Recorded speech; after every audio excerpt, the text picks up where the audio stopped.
I'd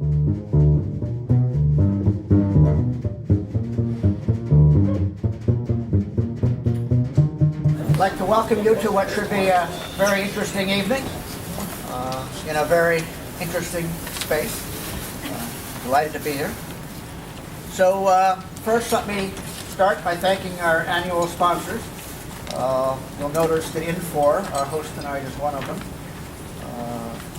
It may sound trite, but it is absolutely true that without their support we wouldn't be having these events, so we really do appreciate their support.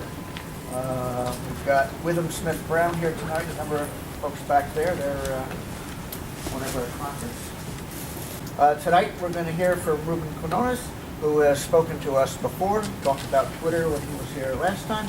And tonight's topic is advanced LinkedIn marketing. What happens beyond the request to connect? So Ruben, all right. All yours. Thank you. Well, first of all, thank you guys for coming out tonight. I know you didn't come out for me. This is obviously the topic. So this is a presentation that I've done in a number of variations, and I literally was working on this to the last minute because LinkedIn has changed a lot of stuff, if you've noticed lately. So I call this advanced LinkedIn marketing just because I've noticed that I usually do this and then I lose a lot of people, and I still may do that, which is okay. I tend to go on the heavier side, hopefully that you can walk away with something. I assume that you have a LinkedIn profile. Who has LinkedIn here? Okay, this is then good. This is not like how to upload your profile picture. I'm not doing that today. But just so I'm not confused with what I do, I'm not necessarily a LinkedIn marketer. So my little shameless plug is to let you quickly know what I do and my qualifications for speaking on this. So I'm the director of new media at a boutique agency, which is a block or two away from here. And we do search campaigns, paid and organic, as well as social media for our clients. Here are a few of our clients. We also have a number of small businesses. When I'm not an account director over there, I adjunct at NYU. I teach a few digital courses, so if that's something that you're taking, you might run into me. And then, I get to do some of this as well. So basically, I don't sleep. And I realize that there's the real world and the ideal world, right? So I may go over this and it's the ideal. This is how you should do it, or this is how you should connect with someone. But, I'm in the everyday life as well. And I realize I can't hit LinkedIn as much as I'd like to. And I realize that I'm also in the industry. So what I'm hoping that you can take away from this is, hey, a few tactics that you can put in to implement right away and hopefully get more visibility. So this is more inbound strategy rather than actually going and connecting with people, although that we're going to touch on that as well. I did budget in time as much as I could. I think we're going to be able to answer questions. So if there's a slide, I'm more of a teacher by nature. So I like if there's a quick question that's relevant to the slide, not like about Twitter or another network that's not really, relevant to this. So I'm going to go philosophical first, then I promise you I'm going to go tactical. So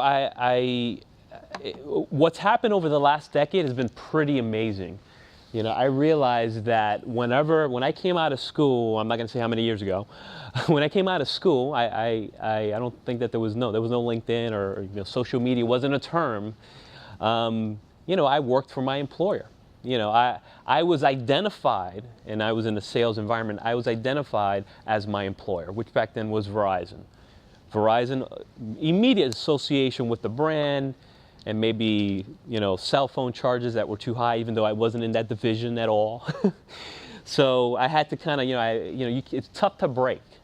What's happened over, the last decade, really the last few years, is the umbrella has flipped. And I realized that, wow, I had this opportunity now to be the micro brand. We all are the micro brand. If you think about LinkedIn profiles, it's a micro brand because, although LinkedIn would like to cater differently to companies, people go on LinkedIn to find, not companies, individuals, because they want to know who they're doing business with. So I'm going to hit on that a few times because that's critical. This is not just a network where you put up a profile just to be in it. I don't want, it should be a little bit more than that. And hopefully today you'll get an idea that I'll submit some evidence to you that, hey, there's some activity on there that you should be aware of and you should be looking into.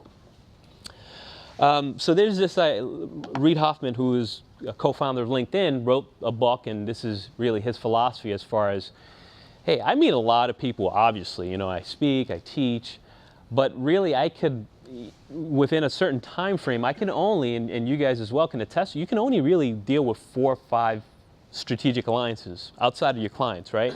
It's the people that refer business to you. So, this concept of going online and being able to, connect with over 500 people, that doesn't apply. Biologically, it's not possible to have clients and then have 4 or 5 people that you have this alliance. And I'm not saying that it replaces that. But what I've found is you have what they call these loose ties, right? It's people that, hey, you met at an event. They're not necessarily front of mind right away. But because you took that extra connection, because you show up on their newsfeed, because you have that loose tie, if you will, you might be the first person that they think about because you're the only person in that industry that they know of. That's pretty powerful, because if I don't know anybody that does, property casualty insurance, and I happen to meet someone at an event, you want to be those 2 or 3 people in my mind that I did meet, right? So that's where that power comes in, is that, hey, I'm not saying go out there and, have lunch with everybody here, because it's just not biologically possible in the next week.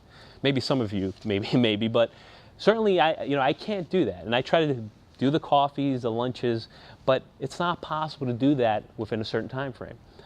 But I do, I am able to magnify myself and have those loose ties. So want you to realize the difference. So, are there value in loose ties? So I may have, close to 1,000 connections. I'm not, wow, that's a lot of connections. I didn't realize. So I may be a little bit more liberal in that. And I'm not saying not to be selective. We'll talk about this again. But what's happening, I'm going to talk about optimizing your profile and how I've gotten business from people that I don't know off of LinkedIn by applying these tactics. But right now, as it stands, I guess I have 1,800 connections, a lot of loose ties, right? Which opens me up to, 45,000 people in my network. So you guys know the concept of 1 degree away, 2 degrees away, right? Good. So 1 degree away is someone that's directly connected to you. 2 degrees is someone that you know that's connected to you. They're 2 degrees away, 3 degrees away, etc. Then there's also this concept of, all right, if you're not buying the whole loose ties thing, this in itself is something that would make me run to my LinkedIn profile and make sure that I was taking care of it.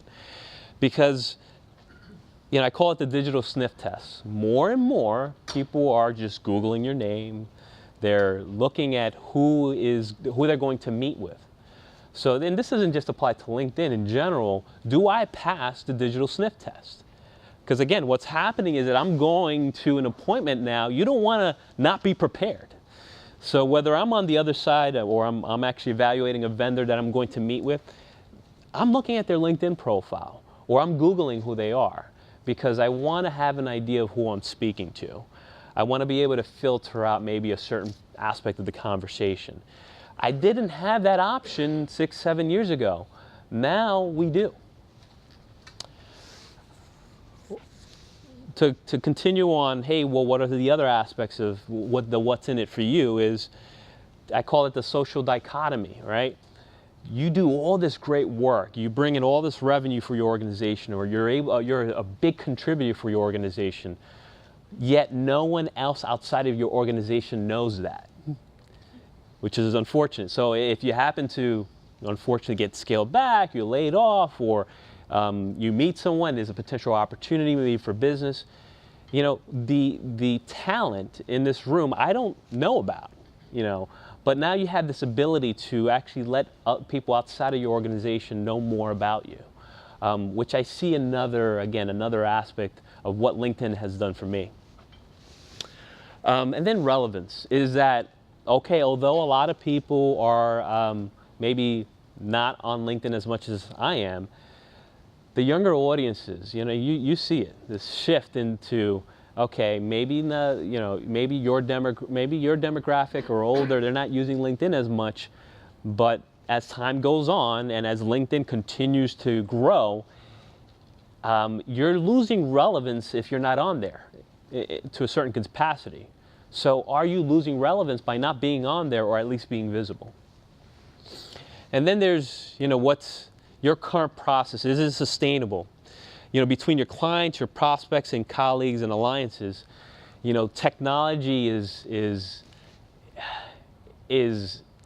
allowing us to do more work, yet it's also blurring the lines between personal and business, because you're bringing it home now with you. You have the LinkedIn app. So you have these lines that are blurring. So if you don't take advantage of this technology, is it sustainable in the long run, and are you relevant to all those audiences? And then making your relationships last. You're going to meet some people today you maybe have already met before we started here, and you may never see them again, right?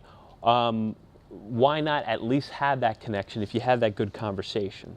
Because I've had that situation where I've had a conversation, and months later, there's an opportunity. I'm not saying that happens for every industry every day, but there's certainly that propensity for that to happen.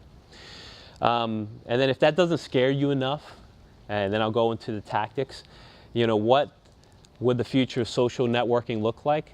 So I envision, I've been doing this for years, right? And the technology is out there, right? You know how you go to a networking event and you get caught up in a conversation you don't want to get caught up in, or you're trying to figure out how to exit because it's not the person who you thought it was. They look like they were influential, or maybe right, someone that was relevant to your industry. Wouldn't it be great if you actually can filter out that possible 20-minute conversation? Well, the thing is, I think it's actually heading that way. Right? So, this might be antiquated because it's a phone. You have Google Glasses now, right? If you know that technology, which is basically feeding you information. Facial recognition technology is already out there. And if you think this can't happen, how many have Facebook profiles here? Right? So you're actually posting on a network, letting people see what you're doing. And I know you can privatize it. How many people have cell phones here? There's a lot of people that didn't raise their hand. I'm a little concerned. Maybe you shouldn't be here. I'm kidding. We all most likely have a cell phone here. And if you think about the concept 15, 20 years ago, why would I want anybody to be able to get a hold of me 24/7? That just doesn't sound right. But we got over that. And now you have people checking in on Foursquare and doing like some crazy stuff. But they're doing it. So, what's to say that this can't happen in a few years? Especially if you see the opportunity that arises where, no, I actually want to know who I want to speak to, right? Because I only have an hour, and the people that I meet, it has to be people that could be potential alliances. Make sense? So, I threw this in there, well, because it's happening. How many people know about clout? Okay, a few people, right? And so you guys heard about the loss of debt. So clout, again, I'm not big on it, but it is worth mentioning because it is a score of showing you how influential someone is about a particular topic online. And this was over 2 or 3 years ago that it was a Las Vegas hotel that started giving upgrades to people that had a certain score. Sounds scary, right? It already happened. That was 2, 3 years ago. And if I was a hotel, that sounds like a good idea. Why not give the upgrade to the person that might be influential about my brand? And actually, if I give them good service here, would make sense, right? To go after people that actually would have more reach. So, food for thought. Again, what might happen in the future? And then I promise I'll stop with the visuals and the hypothetical. We're going to go tactical soon. But this is a digital thermometer. And you're like, why do you have this in a LinkedIn presentation? Because I bought this a couple years ago for my little girl. We figured she may have had a fever, so of course, when you need the thermometer, it's never around when you actually need it. So I had to run out to Dwayne Reed, and I brought back the thermometer, and I was looking at it. I'm like, why did I pick this one? This is what people like me do. They take a picture and theorize why they buy the thermometer. But I realized that, all the little calls to action were, it was subtle, but it was just basic. And this kind of is going to make sense in a minute. So, it says tested and approved. I would hope that you tested and approved this before you put it out. But they put that on the packaging, right, to alleviate my concern. I also realized that Hospital's Choice, Safety First, those were trademark names. Safety First, Hospital's Choice, they're just trademarks. But they put it on the packaging. And then this, if you can't read it, it says 8-second thermometer. I went online and I said, what's the average for a digital thermometer? They're all 8 seconds. So I realized they just said some basic stuff that just addressed my concerns, because I actually was looking for something that was quick. That's why I went digital. I was looking for something that was safe, whatever the case may be. So they were just addressing my concerns, but it was basic. They just told me what it is that I was looking for. And this is going to make sense, because that's kind of what you have to do with your LinkedIn profile, right? And I'll kind of go through where you should introduce this in your profile. And I promised last few slides as far as why this is important. But, who controls your message today? I type in your name, what comes up? And it might be your LinkedIn profile. Maybe you took care of that already. But it was important for me, if I was going to, if I was going to become more visible, I was curious to know, how many people were actually even Google my name? Well, this is my website 2 years ago. My name, and this is because I have a personal site, I'm able to get these analytics, which is Google Analytics, if you're familiar with that. So the average, and this is it may be a little bit higher now, but 44 to 50 on average, people Googled my name and went to my site. That doesn't mean that there are probably more people that Googled me, right? And there might be more on LinkedIn. And this happens all the time is, on LinkedIn, your profile has been viewed. Have you guys seen that, right? So people are viewing your profile. And then I show up on search 32 times. We're going to go over today how you can increase this number, right, by introducing terms. Anybody actually done LinkedIn SEO, like actually introduce terms? Great. That's why you're here, right? But it was very interesting to me, and again, I like backing up what I say with something that's already happened. So, and again, this is before I started speaking, teaching at NYU. And Ruben Quinones, as far as I'm concerned, is not a celebrity that I know of. I think there's an acoustic guitar singer and a minor league baseball player. Right, so I'm not, not Justin Bieber here. So people are obviously looking for someone specific, and they happen to enter my site. And this ends our session. There we go. So, any questions on what this is? Google Analytics, just a tracking code that basically tells me what keyword was being used. So LinkedIn, why it's important. Obviously allows professionals to contact you. It sells you when you're not even there. It's probably one of the most powerful things, is that I am impressing on people when I'm not even there, right? Because, the ideal is to be in front of your potential audience, to have that lunch, that cup of coffee, right? That doesn't go away. And I'm not saying that you shouldn't do that. You still have to do what you need to do to drive business. But the reality is, it's getting harder to do that, if you've noticed, right? It's harder to pick up the phone and call someone. It's like, oh, just email me, Or like me, you call me, I'm not even listening to your voicemail. It's just transcribed to me and emailed to me on Google Voice, right? How many do that here, right? So the laziness factor has just, and it's not laziness, it's just technology and being inundated. But realizing that we now have, 10 years ago, I could actually pick up the phone and actually have a 10-minute conversation with someone. Now that is tough to do. especially if you're driving business. So you now have to think laterally and think about how can I also impress on my potential audiences. Whether it's you looking for a job or you just driving business for your organization. So that's a big thing, is sells you when you're not even there. That's huge. I put this slide, I don't know if you can read it, but I will tell you where to get access to this, just because I get this question a lot. It's like, well, should I pay for LinkedIn? I pay for it just to see what the features are. But if you are not using it as a tool to reach out to people, because that's usually what you're paying for. If you're not connected to someone and you want to reach out to them, you're in a sales environment and you're really using LinkedIn as your primary tool, maybe it's worth looking at and actually paying for it. But if you're not in a position where you don't actually, you're not looking to send messages to people that you're not connected to, or you're not like me, who's, I'm stalking people who actually has viewed my profile. I'm like, oh, who's viewed my profile today? Click. If you're not into that, then not worth paying for. The free one will do just as good as far as the tactics that I'm going to talk about today. Sure. You said to ask, I actually started a conversation about this in a LinkedIn group, and that is whether you should actually contact those people who viewed your profile. There's arguments on both sides to that. Do you actually contact those people? Some people resent it because they don't want people to know that they've been doing it, or they prefer not to be contacted. Yeah, just curious about your point of view. I haven't done that too much. I think once maybe there was someone that viewed, and I thought it was someone that was good to connect to, and I totally bypassed. So let me qualify that question, right? That's fine. So she was on a group. So should you connect with someone who has viewed your profile, that has viewed your profile?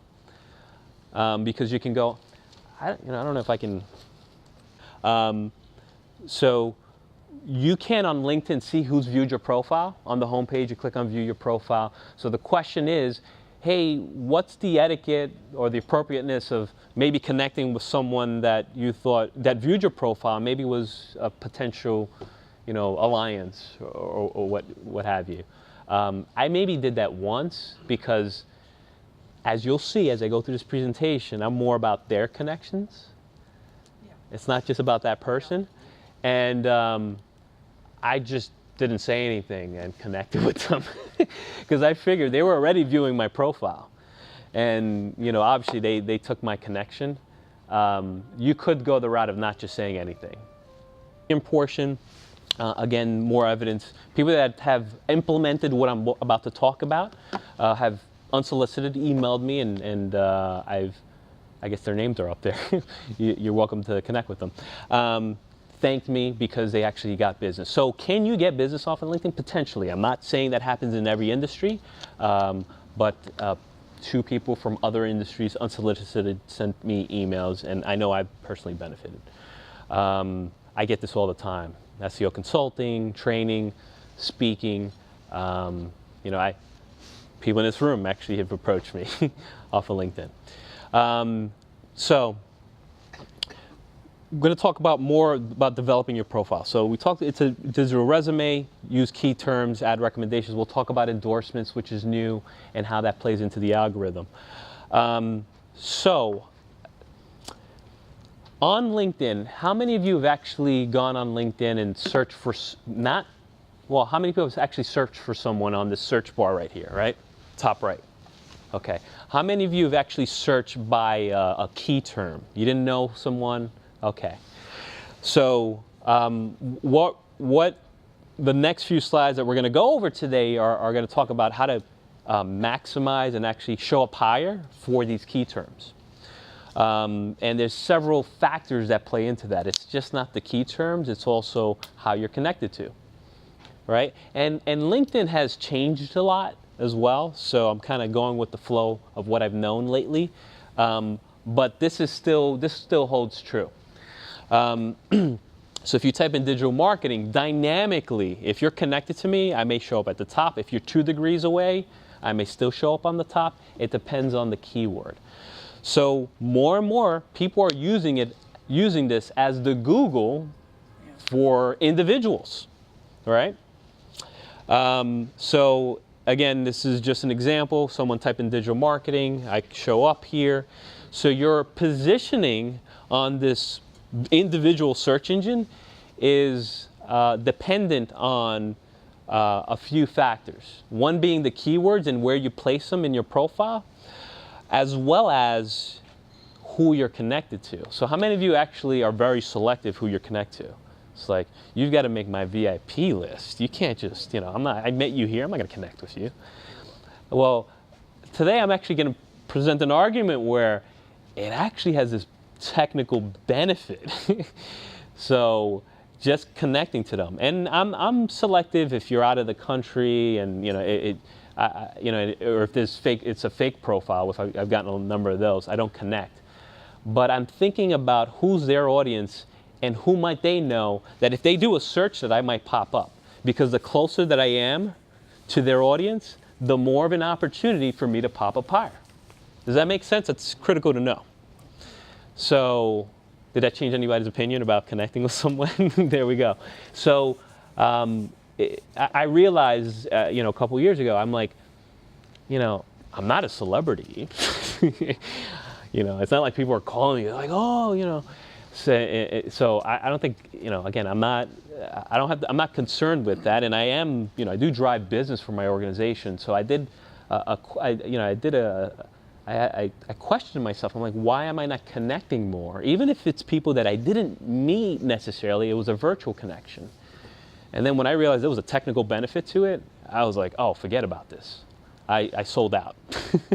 I said, I think that there's more value in possibly showing up. And I realized, hey, I'm just showing you and I want you to think about considering it.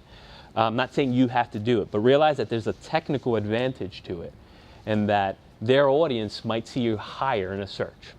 Make sense? I know there's a question over here. Yeah, I was going to say, well, what's the downside of that? I mean, there's a spectrum, right? You don't want to be too selective, like, I'd be happy to connect with anyone here tonight. But on the other hand, I get invitations from people that are, I have no clue why they want to connect with me. Right, and the way I do it, this is a good one to spend some time on. I literally am thinking about who are they connected to. That's my determination. If they are in India and they're doing outsourcing, I realize why they want to connect with me. And I will show you later on, I'm like, well, hold up, wait, they're going to see my connections. You can change that. But you can't always see everyone's connections. Not necessarily, however, their second degree will most likely see me on a search.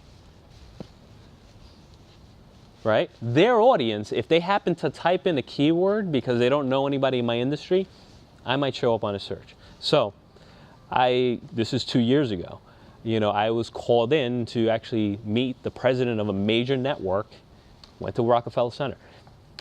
The person that actually introduced me, she really didn't know anybody in the industry in New York. She just went on LinkedIn, and I was one of 10 that she interviewed.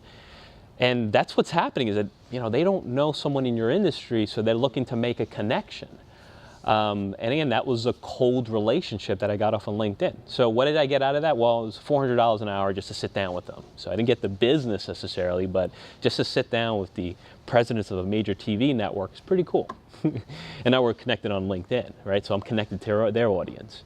So I know this sounds a little controversial because believe me, I was on the other side until I realized, wait, why am I not connecting? Am I a celebrity? No. Am I concerned about people messaging me? Well, that happens anyways.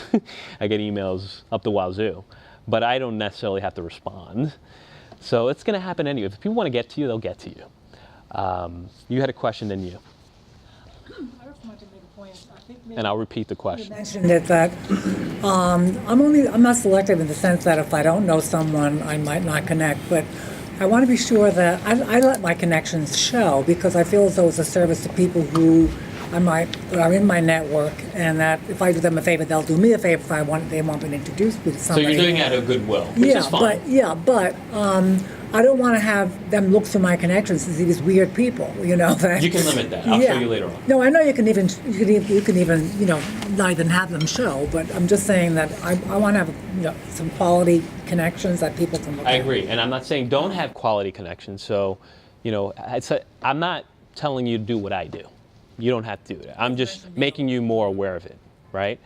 But you need, I'll give you an example. I heard of a huge competitor that was going down south with their clients. I connected to the people in the company because I knew their clients might be connected to them. Not because I was going to approach them, but if they happened to be looking on LinkedIn. And maybe if I did want to approach them, I was more visible to them.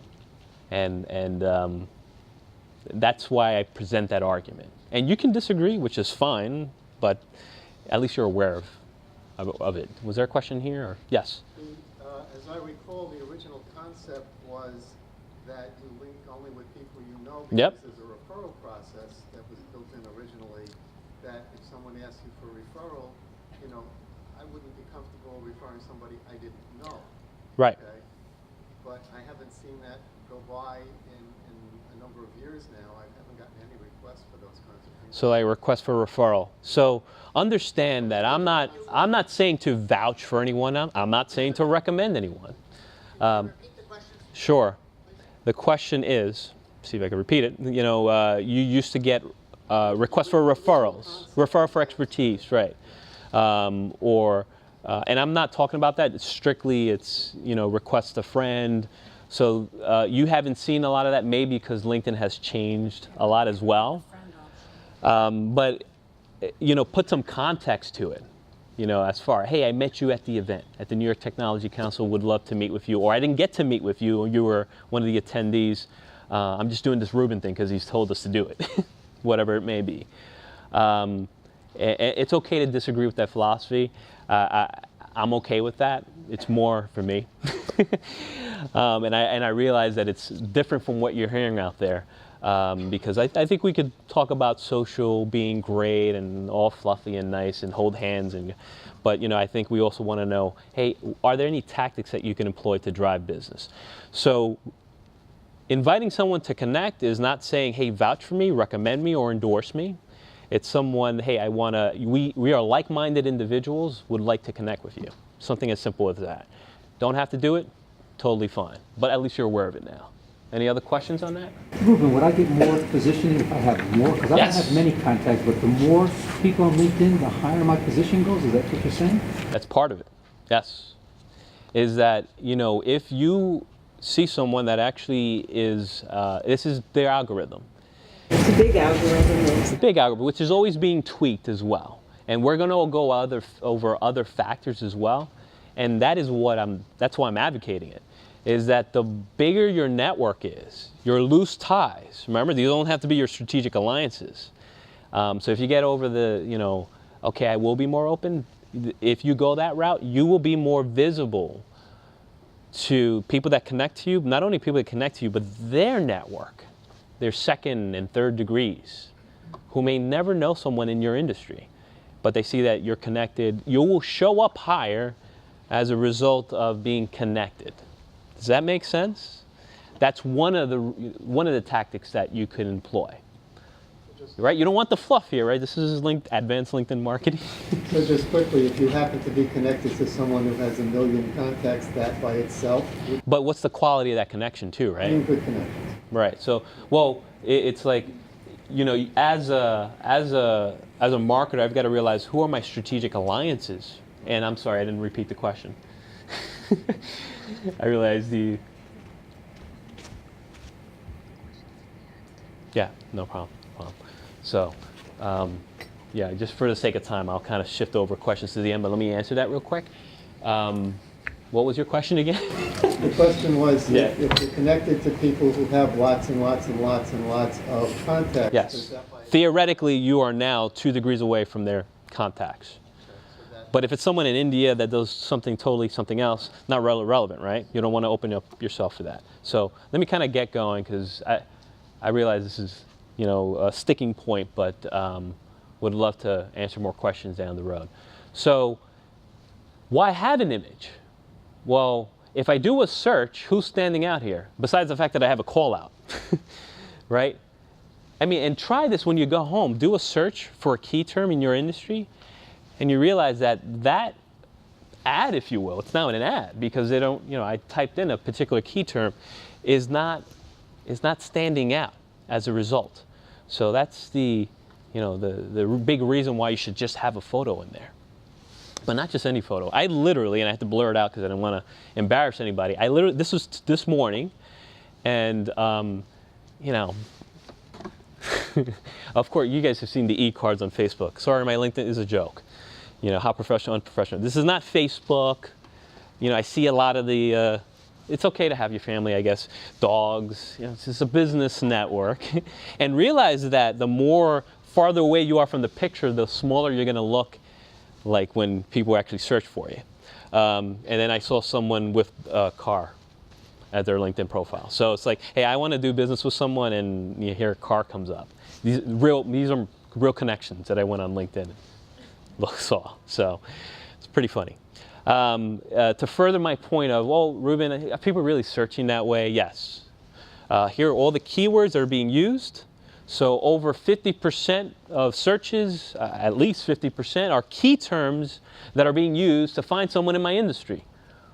Whoa, it's pretty interesting. So again, if you apply these techniques, this is again further evidence that our people are using LinkedIn as a search engine, not just to look for someone.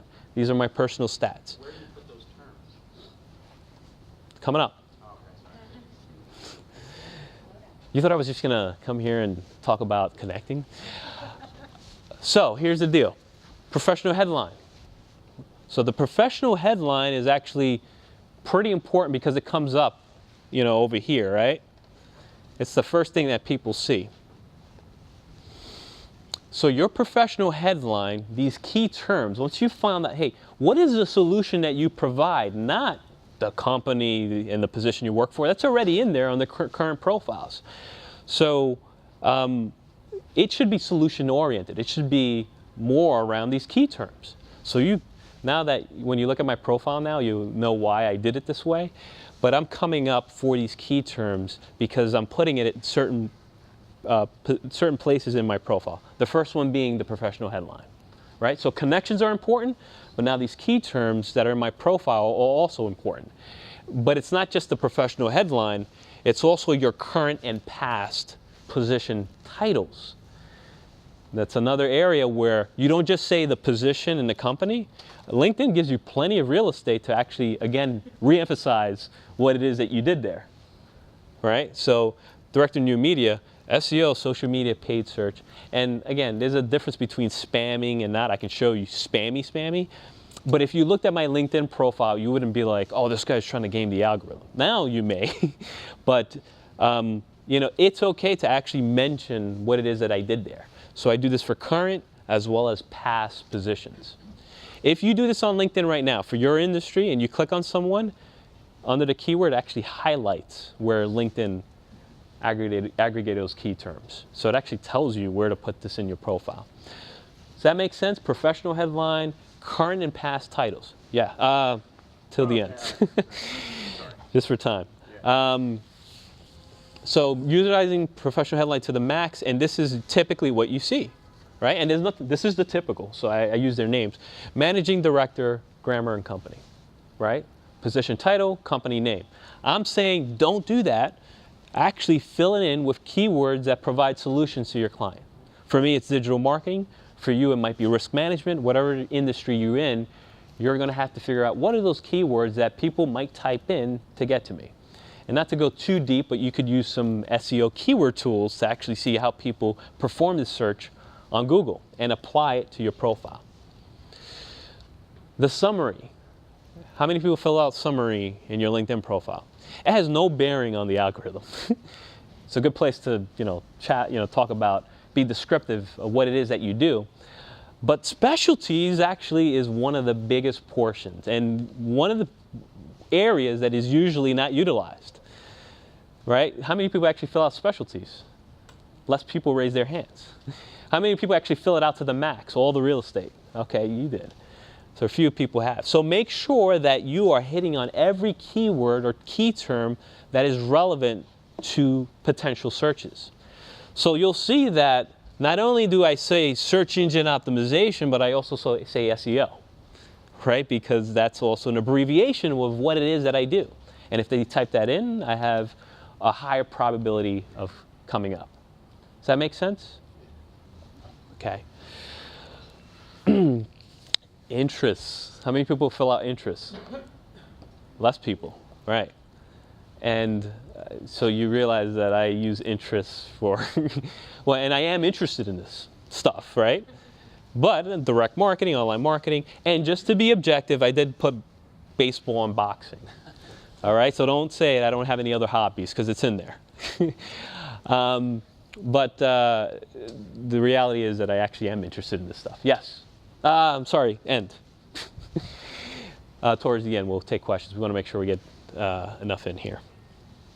And I'm almost done, and we can get into questions. The recommendations. So this is almost like a point system, at least from what I've experimented with. So I realize that connections are a big key to showing up higher.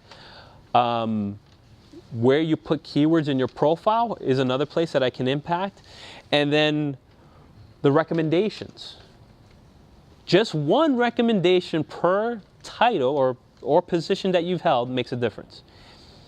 Does that make sense? So if you know someone that you've worked with in 2 locations and you're missing one from the other location, get them to recommend you for that position. Meaning, if you already have the recommendation for your current position and they work with you somewhere else, and you don't have a recommendation for that one, get them to recommend you for the other one.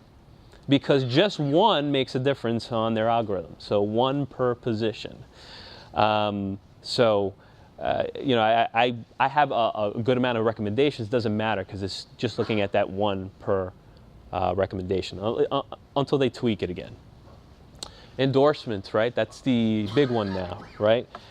This, from what I've known, I'm not 100% sure how this impacts the algorithm or if it even does yet. But the idea is that they have to be headed down this road of taking a look at endorsements and who's endorsed you, right? Because it's a quick and easy way to, it's almost like a like, right? Or a +1 on Google.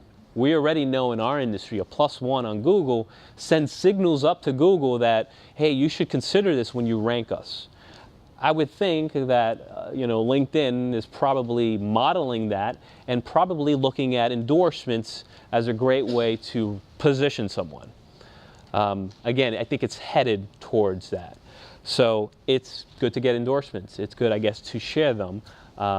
You know, I'm probably more selective with that, especially with recommendations, but be mindful of it. So I usually know if I get an endorsement, it's usually because people want me to endorse them for the most part. But it is important for you to get at least to consider it when you're building your profile up. Now, LinkedIn groups, and there's a number of features that were killed off by LinkedIn that, you know, I was very excited about talking about today, but it's killed off. Like question and answers, right? How many people used that before? Okay, doesn't matter. So what I think is happening is that they're going to try to shift over those quality conversations. So just to give you an idea what that was, it was a question and answer site where you can ask any expert in a particular industry a particular question, and it was open to the public. And I think, you know, they killed that off. I think they're going to try to migrate that over back into groups, which you have discussions on. But what was happening with answers is that it was becoming too open. So I'm assuming that's the case. So LinkedIn groups is mostly going to be more and more of a focus for LinkedIn and the quality of your network. So how many people actually are active in groups, right? So I'll give you an example. Your alma mater, if you are not connected to your school, you know, that's just like an easy one. I'm not saying, hey, you have to be part of those discussions. First off, groups actually also is factored into the algorithm. So if we share a common group, I actually might be positioned higher. That's one thing. Secondly, there's this human emotion, they call it empathy. Or, you know, we relate to people better when we know that we have this common shared history. You went to my school, oh, did you stay at so-and-so dorm? It instantly ignites this conversation. So that goes without saying, is that, you know, especially if you have a first conversation with someone, you know that it appeals to human emotion. So if I was doing business and it came down to they're great people, they're both good, they're both qualified, gosh, he went to the same school. You don't want to miss out just because you didn't share that information. So you don't have to be active in these groups necessarily. However, knowing that it impacts the algorithm, number one, and number two, it helps you expose you and appeal to human emotion just by being part of an association that you obviously are part of, or being part of a school group that you obviously went to, just is a no-brainer to be part of. So I'd ask you to consider that as well. Then connecting, conversing, right? So you can search professionals, you can do a lot of, you can do research, and actually now know who it is that you want to target. It's a great tool on the sales end for that. Pardon me for the fast question. Where were you doing that from? Were they LinkedIn? I'll answer that at the end. Sorry, I got a tight rein on me. So I will go online just because once I exit out of here, as you witnessed, I'm done. But staying on groups, this is a fairly new feature in that now I can decide, which group has the most reach and potential for me. Even if I just join it, I'm showing up higher to these individuals, right? These are my potential alliances. And to do this, I'm missing a slide. Oh, it's actually both together. So here's the summary of the group, and here's the demographics of the group. You can also look at the growth and the activity. So if, as an example, if you are looking for a job, let's say, how many people, well, I'm not going to make you raise your hand, but as an example, you're looking for a job, and you actually might want to Google this instead of actually looking on LinkedIn, and sometimes you get better search results. Top recruiting groups on LinkedIn, right? Or top recruiting groups for this keyword, and it'll show you results. And hey, I have up to 30 groups to join. I have 0 now. Let me join those groups because I know it bears into the algorithm and exposes me to new people. So it would make sense if I was looking for a job to join the top recruiting groups by number of members. Why? Because now that I know today from this discussion that I am now exposed to a lot more recruiters just by simply having that connection, well, it's a no-brainer. That's an example, right? So again, if you're not going to have those discussions, and again, I'm not, because of time, I'm not actively into those discussions. There's a lot of value there. I know that my potential audiences are in there as well. So privacy, just because I have to mention, hey, where do I go to maybe limit my connections, right? So you hover the name. Anybody has played around with settings on LinkedIn? Okay. So you click into settings, and I didn't do it here, but I have a call out for something else. Select what others can see, how they viewed your profile. So if you don't want people to see, know that you view their profile, you can change it there. If you don't want people to see your connections, you can change it there. But this is pretty important because this is what shows up under Google.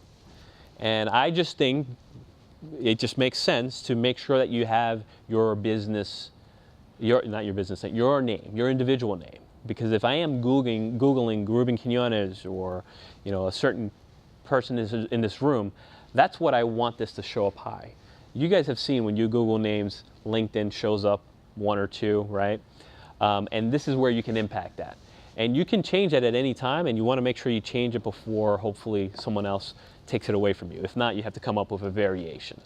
So does that make sense? That's pretty important in that that's how I show up on Google, just by simply changing that to my actual name, okay? So a few personal CRM solutions, right? CRM, customer relationship management, that's a big name nowadays, right? So I'm not gonna go enterprise level on you and mention Salesforce or anything like that. But there are a few that are worth looking into that will help you, hey, I'm not spending too much time on LinkedIn, or how can I help integrate, my relationships actively every day. This is one that I started using years ago. It stopped for a while and now started using again. Anybody use Zombie here? Inbox backwards, right? You install it. There's an Outlook plugin. And then when someone sends you an email, it'll show you all their social sites or match it up. And not only will it show your email, obviously your emails are there, but it also show you their latest conversations on the network. Till the end.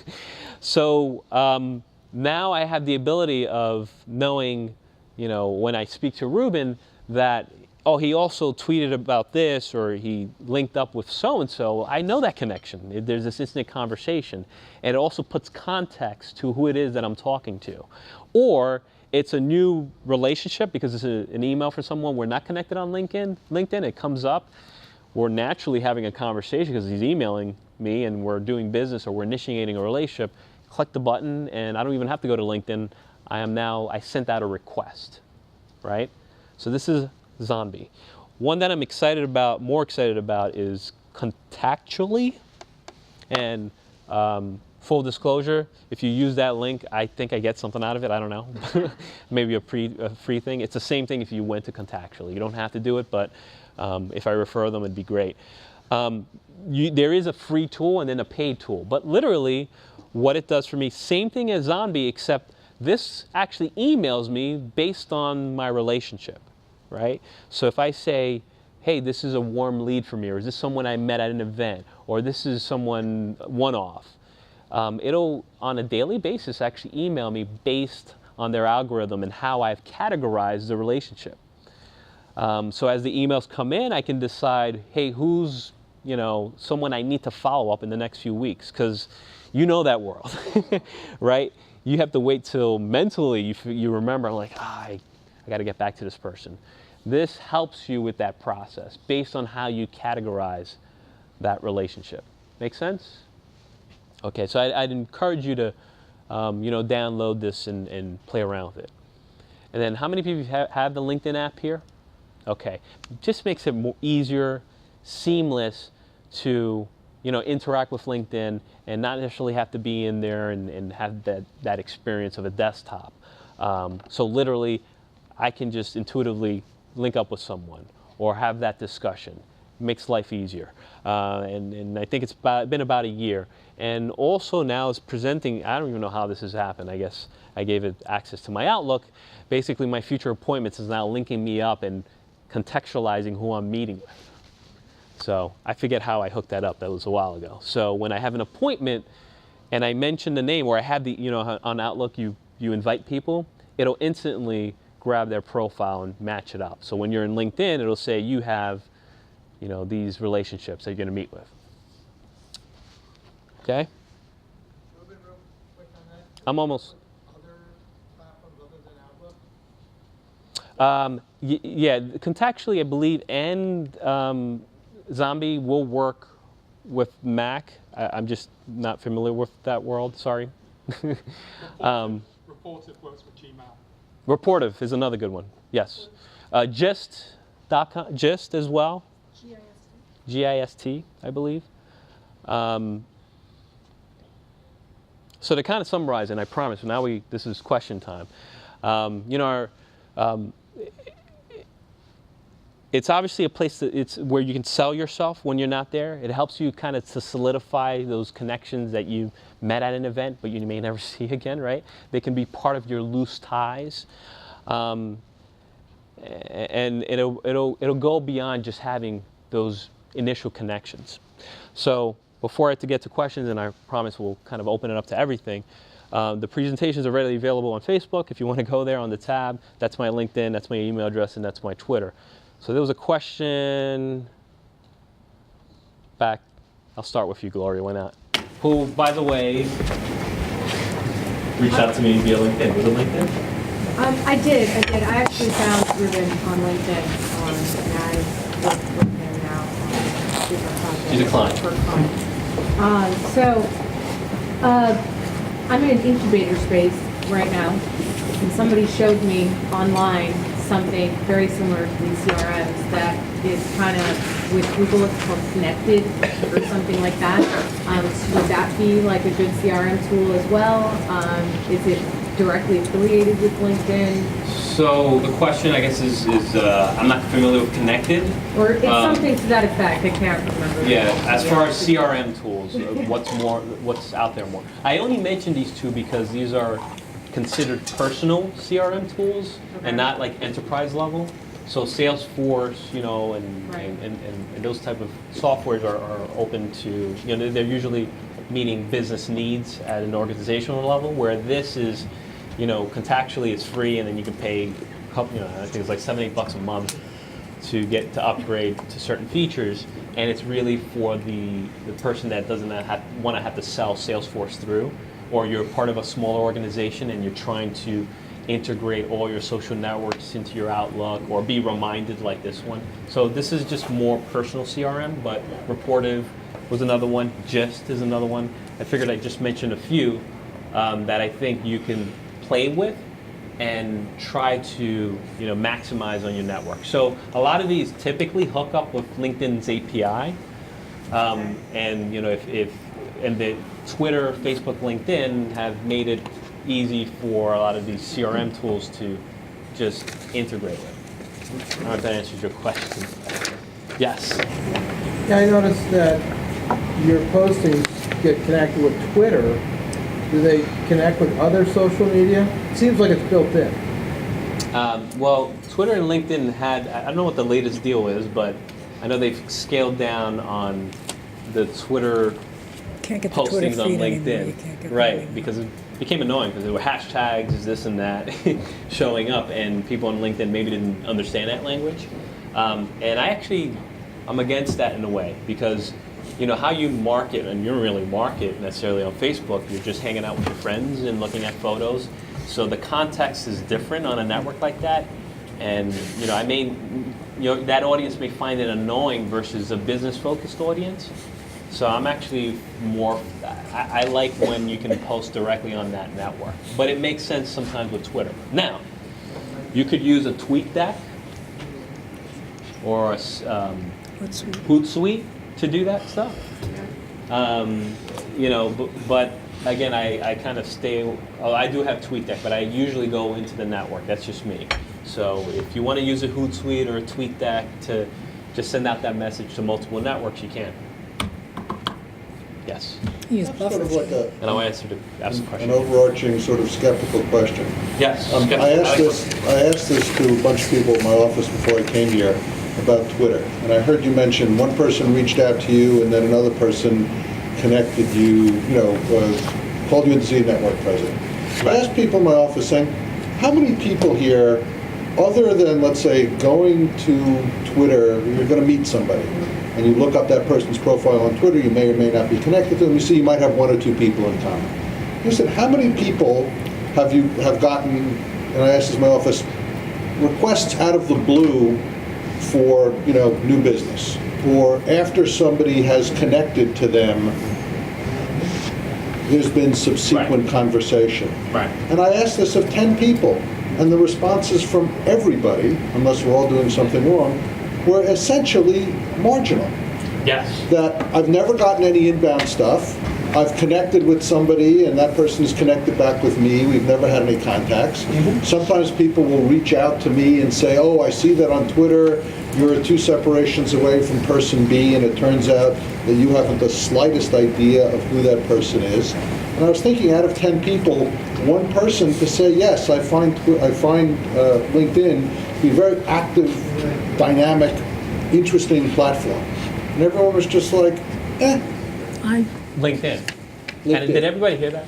So I'm not sure what the question is. the question is, You're is this- skeptical as far as getting business off of this. well, no, just as an entirely robust platform. I asked 10 people today, and maybe I can throw this out to the crowd. Right. Do people find this to be a robust, interesting, active platform that fosters connection, maintains relationships, drives businesses, or is it just sort of a glorified passive Rolodex? And Absolutely that's brings business. right. Absolutely. Okay. And I'm not paying them. But outside of that, how many of the 10 people that you actually asked are actually implementing those tactics today? Are they even that visible? Like, are they actively thinking about their profile? That they I think that, actually. they have basic profile stuff Right. is filled out, but I'm just saying, And by the way, I'm not saying this is a driver in every single industry. I know I have a few people that have contacted me. I'm saying I started seeing it, and then I started really believing it when it happened to me. I'm like, wow, this is great. But I'm not saying, hey, this is across all industries. However, if I knew that people were maybe looking at my profile before I even met with them. Is that reason enough for me to spend time on building my profile Yeah, correctly? that's a good idea. The credibility factor? I sometimes get people who look at my profile and have no idea who they are. Okay. In other words, just two people said absolutely works for business. But Tell you what, no, wait. Introduction. Rather than doing that, am I alone in this, or is this?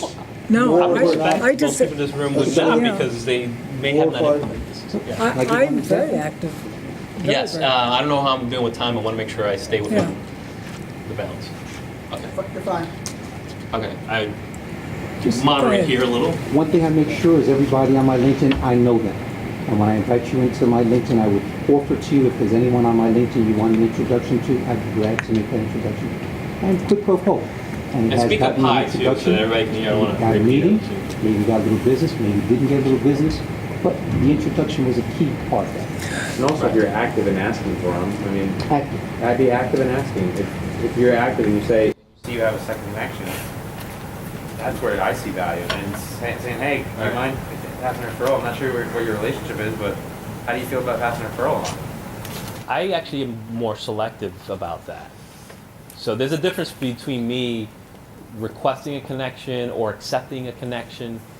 I don't want to open up my book of business to someone I don't know, right? Well, so there's a difference between there. I'm not saying, hey, you can contact me whenever you want. We can talk through that, but I'm not trying to make someone else's life harder because that reflects on me. So I'm not saying do that. I am saying, hey, is there a way to possibly use this network to maximize my visibility? Or is it possible that my clients, potential clients, might even be Googling me to see what I'm about? And maybe Googling a few competitors.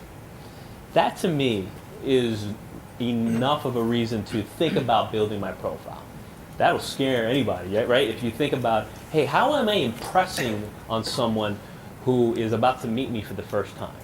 And that may not be direct sales. There's more of a qualitative value there, but it's critical. You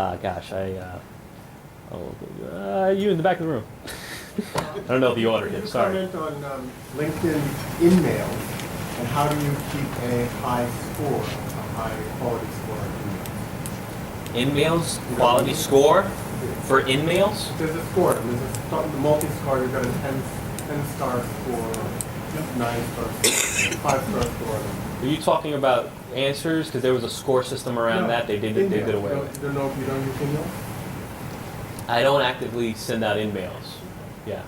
So, yes. Could you talk a little bit again about finding people by title? Because I've struggled with that. I mean, I try to use it proactively as a tool to search for people in industry, and sometimes the titles don't sit well. But maybe I'm doing something wrong. So looking for title, by title? Correct. Yeah. You're trying to identify somebody in a company in a particular role. Right. So you would go on to connections, and I believe you can do advanced. So it's under advanced connections. So maybe you shoot me an email. I'll give you a screenshot on that. Michael. In terms of recommendations, Mhm. I mean, I guess kind of two-part question. I mean, the first thing, do you have any suggestions on the best ways to garner recommendations? And obviously, people are happy with your work, but people get busy, people have to think and write something out, and you need quite a few to make a real impression. So do you have any recommendations on that? And second of all, I'm not sure I totally understood. I mean, if you worked at a job when you were 22 years old and that's on there, it's better to get one recommendation for that and 2 jobs than 20 recommendations in one job? So the question is on recommendations. What's the recommendation on recommendations? Or asking for recommendations, right? And let me answer that first. Is I'm fortunate enough because my students, I ask them and they're like, "Oh, I want to get an A." But start teaching. and it might be, "Hey, I'm happy to maybe guide you under the right direction. If you don't mind doing a quick short description of how our relationship has been." Because I think if you try to make it easier, more digestible for them to do, the better. That's why endorsements is easy. You just click on it. And sometimes, hey, do you mind writing something like this and sending it back to me? And there is apps to be recommended. How do you get that to them? You would just email that to them. You have a You go under recommendations, which See if No, I can. that's okay. I mean, Right. I'm It's in on terms there, of giving and them you the can guidelines. ask for Yeah. recommendations. That's the preferred way, as Right. opposed to emailing them. Okay. To answer your second question about quickly, real quick. Well, you made a comment about it's good to have one Yes. in each. I wasn't sure I totally Right. understood that. Because Yeah. LinkedIn, from my experience, looks at it's like a point system in a way. And from what I've figured out is that you could have 20 under one; it's still considered one recommendation.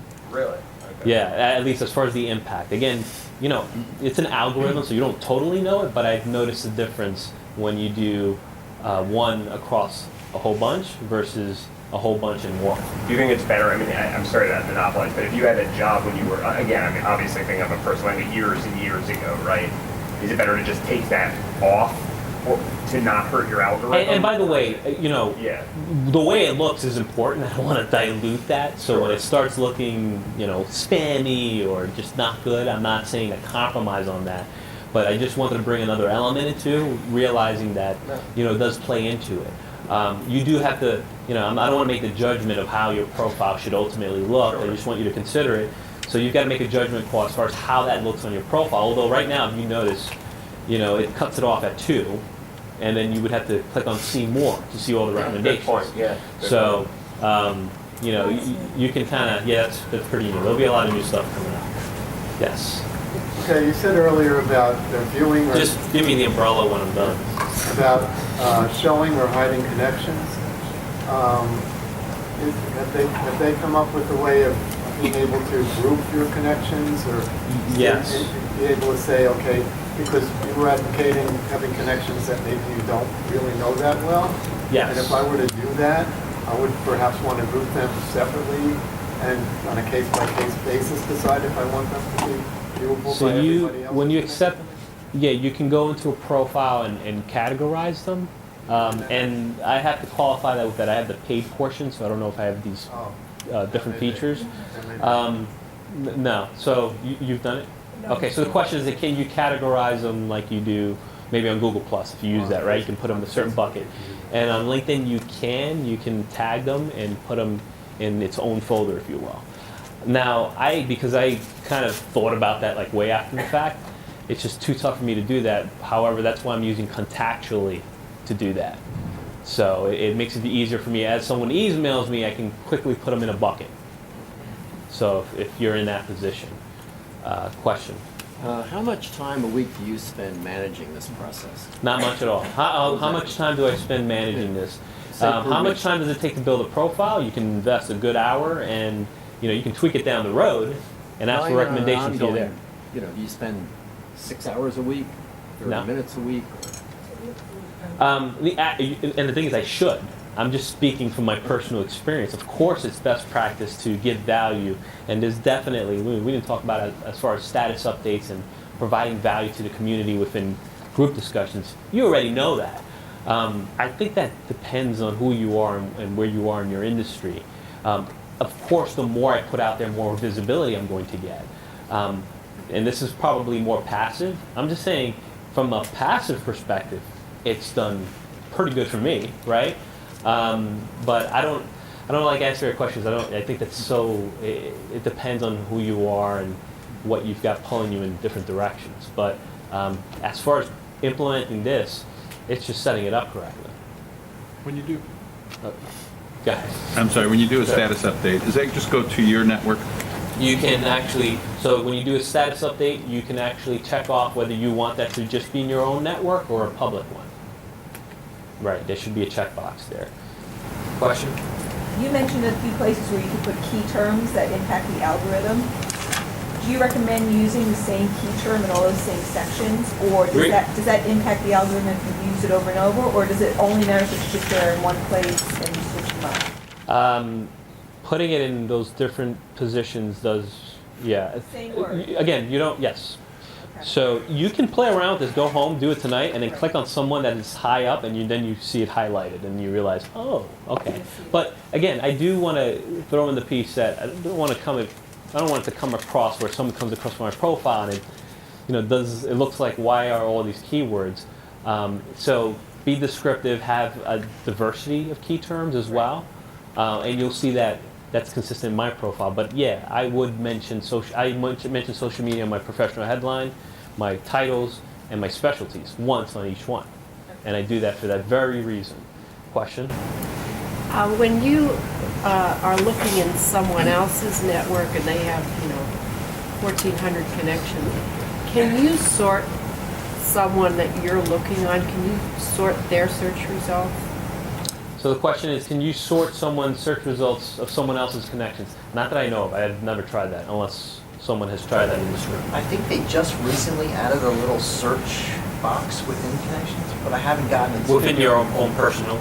No, within another person. Okay, and that might be the case. Literally, LinkedIn has been tweaking like week by week, so it's kind of funny. I think people in the office saw me last minute trying to update it with features that came in, features that went out. Yes. So if you're involved in more than one company or entity on various levels, how would you list those out? I mean, clearly you mentioned at the top you may not want to list them all because it takes up all the keyword space. Or would you list them as separate jobs maybe? Or what's the best way to list in the board a couple of companies? So if you have multiple titles that you're currently doing, my profile is actually a perfect example of that. Because you go on there, you see that I am an adjunct at NYU, that I also am a speaker, and that I also work for Path Interactive. 3 titles, and I do that for that very reason, because I realize that I get more keywords out of it, but there are actually 3 distinct things that I do. So I'm not lying, it is what it is. But it is better than saying in the summary, I do all of this under one title. So yes, it's better to have multiple titles. Gloria. So in that whole multiple title thing, is it okay to have like 2 present positions? Like I work in real estate, but I also have a marketing consulting business. So, I mean, I'm trying to debate, okay, do I create 2 different profiles, one for real estate, one for marketing, or should I have it all in one? All in one, because now, I mean, it does depend. Well, multiple profiles, that's if you have another language, then you can justify that.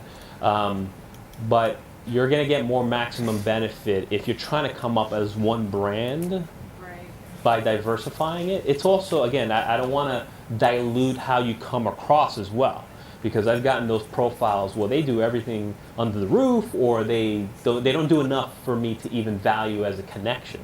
So, most of you are marketers in this room because you're on LinkedIn, and you can consider how does that look to someone as well. Right. And when it starts deviating from that, that's when you should second question and maybe not put all these keywords in. But for you, I actually might do different titles because I'm familiar. Okay. Let's do 2 more questions, and then I've got a final one. Okay. Sure. Yeah, just a crazy concept. What if you did something like bulk grouping? Let's say, for example, everybody in this room. Is there a future for something crazy like that? Yeah, start a group. Yes, you are limited to, I believe, 30 groups. So, I think I've maxed out. But absolutely, you can, but when you start a group, you want to make sure there's sustainable discussions. So there has to be an end goal, and someone has to manage that. And that's not going to be me. Yeah, a twist of that, not really grouping, but like bulk connecting.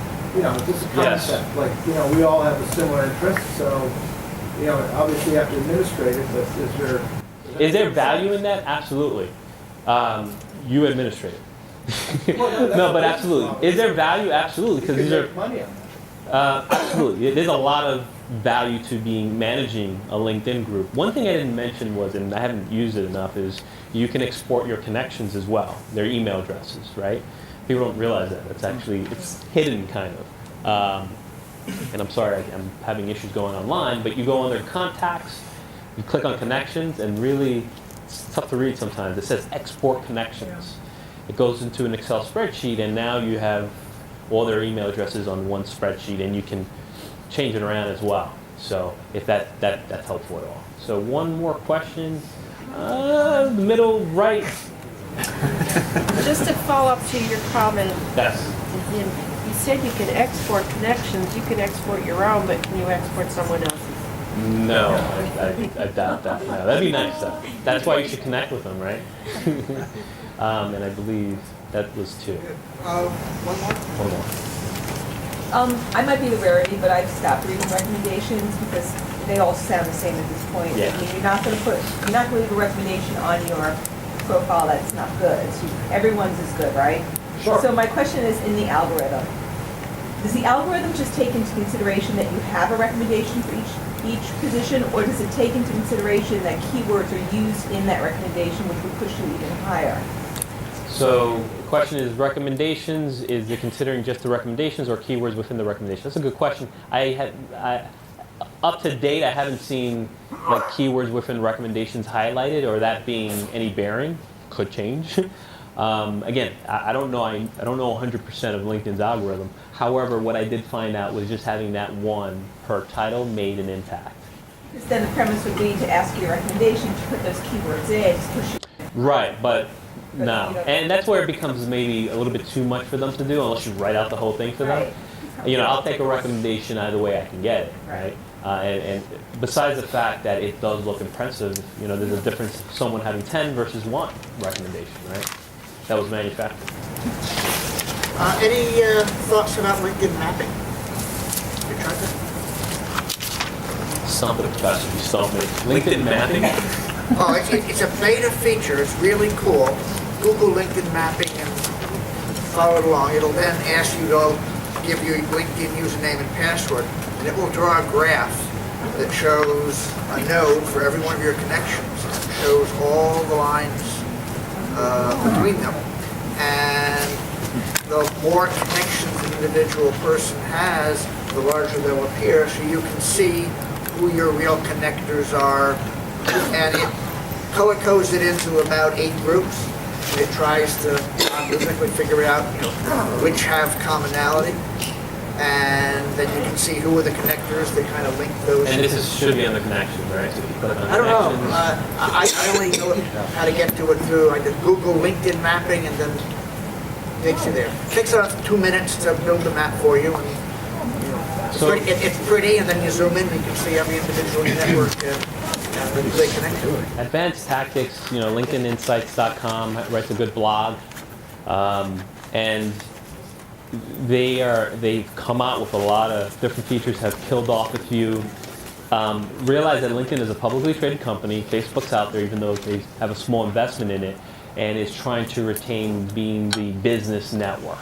So they are about obviously really providing value within their little search engine that they have, but also making your business connections, you know, provide some context, which that sounds like they're doing. So there's going to be a lot of changes, but I think just applying these small little changes will hopefully provide you with some more visibility if people happen to be looking for you. And now you're considering it beyond just creating a profile and uploading a photo. You know, now there's key terms that you can maybe integrate and provide more solutions for people that are looking for you, as opposed to just not being in that game at all. So of course, you got to connect with me. You don't have to, but we'd love for you to connect with me. And realize that obviously the network I'm connected to, you know, they would be visible to you. Well, they wouldn't be visible to you, but they would obviously have more of a probability if they search for you that you actually would come up. So I thank you. I will stick around for questions, and I appreciate you guys coming out tonight.